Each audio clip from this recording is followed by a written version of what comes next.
What happened when fear showed up on Saturday Night Live in Halloween in 1981? Let's talk about it.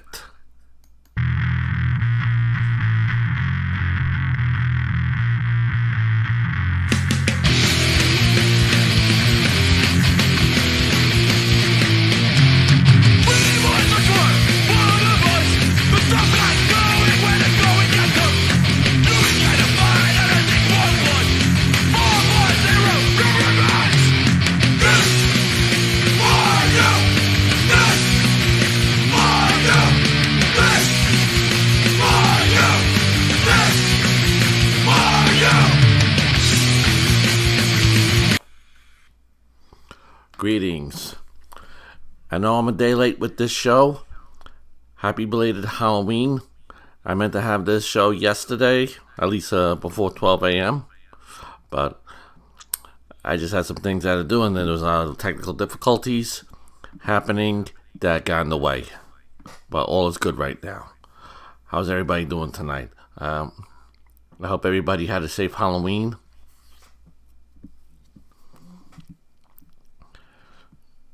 Anyway, what do you think of the new intro? This time it's a full screen intro that Lenny pretty much fixed it up for me. And also, if you want to help out the channel, please check out the description below. Also, plan to get some shirts done. So I'm not sure what we're gonna do. If it's gonna be a shirt for the podcast, or an old Rejuvenate shirt, or maybe something with combining both. I don't know. Let's see what works. Alright, today we're going to talk about Fear, who made their national TV debut 41 years ago on Saturday Night Live. This was a first in the annals of punk and hardcore history. That we would not, like the beginning of such stuff that would happen. Back then our movement was, more, how should we say, not open to being out there and on a national scale like it is today.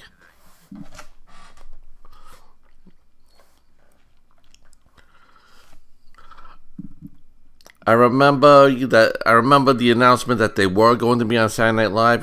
Back then, like a TV Guide. We had TV Guide back then. My father used to collect the shit out of those magazines, out of TV Guide, when that was a thing.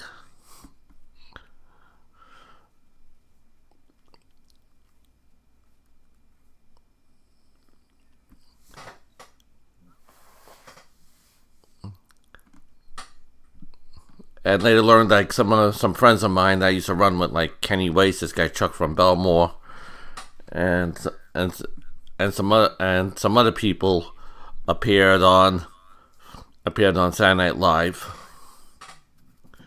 And John Joseph was there, who I met that year, also. And come to think of it, this is something that was posted on his Facebook page. I'm just going to read it off. And pretty much dissect some things I know about what happened.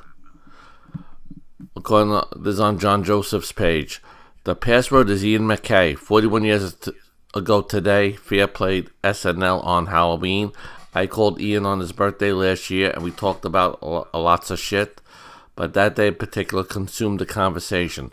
He told me a few things I never knew, that Lorne Michaels called him, and Ian thought it was a prank. Then he said, "Someone wants to talk to you, Ian," and hands the phone off. 2 seconds later, John Belushi gets on the phone and says, "Hey Ian, I hear you got a great scene going on down there." Belushi told Ian to get as many punks as possible and show up to Rockefeller Center. Ian and the DC squad drive up, and Ian comes down to the LES to invite more punks. He ran into me and says, "Get everybody you can. Belushi and Lee want us to go fucking nuts on TV. Fear is on SNL. The password to get in is Ian McKay." So I did just that, and the rest is history. That night's insanity was voted the #1 rock and roll moment on SNL by Rolling Stone, and it was. The cover of the New York City paper the next day, the New York Post, I think, read, "Punks do $250,000 damage on the set of SNL. All in all, the energy back then was different. It was unpredictable, crazy. You never knew what would happen on any given day. Walking in the green room and seeing Belushi's crazy ass giving John Brandon from Negative Approach a mohawk and punks going ape shit was wild as fuck. The most important thing about the punk hardcore scene back then, it was rebellious, and for some, it still is." That's pretty much what John Joseph said on his Facebook page about this. Now, I remember watching the episode on TV, and I think the first song, they didn't have everybody on stage, if I remember correctly. Then, like, by the time they were ready to do the second song, usually the band comes on, whenever the band on Saturday Night Live, it would be like 2 songs. The first song, I didn't see anybody in the audience. I don't remember that, to my best of my memory. But the second time, they had people I knew on the dance floor out there, and a bunch of guys from DC, like John stated. And then when they were doing New Yorkers All Right, if you like saxophones, one of the DC skins grabbed the mic yelling, "New York sucks!" Well, they didn't like us back then. I don't know, whatever reason was, like whatever happened with the Black Flag show at the Peppermint Lounge prior. That was back, that was earlier in March of '81 that year, which I mentioned, because of the people that be hanging out at the Peppermint Lounge, like the ant people or the Flock of Seagull people who were giving the DC skins shit for no reason.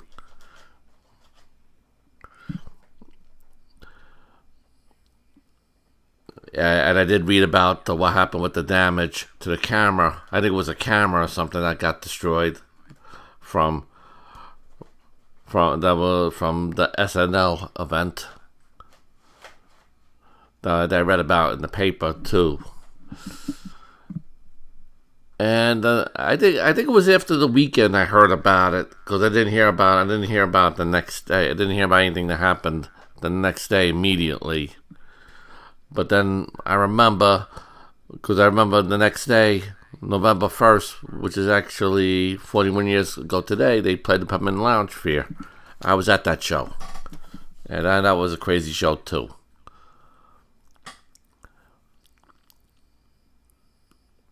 And the year before Fear, the first time I heard of Fear was like when they did the Decline of the Western Civilization movie. That's the first time I heard about them. Well, that's pretty much it for this week now. So we'll see you next week. Share the shit out of this video, and hit that like button. We'll see you next week. Please smash that like button and subscribe for more Tommy Rat New York Hardcore stories. Thank you for watching.